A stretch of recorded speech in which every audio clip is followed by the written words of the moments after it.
देखो ना पापा, आपके होने वाले दामाद मेरी बात ही नहीं मान रहे। बस इतनी सी बात, शादी हो जाने दे बेटा, सब मानेगा। वही तो, शादी तो अच्छे से नहीं करे, कह रहा कोई बड़ा सेलिब्रेशन नहीं होगा। क्या?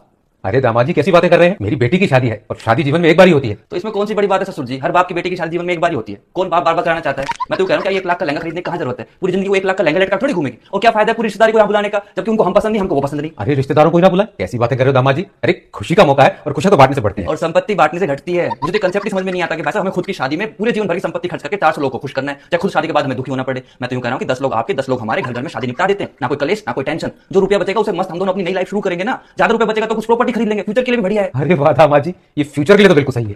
पापा क्या आप भी इन्हीं की साइड ले रहे हो, आप तो कुछ कहो।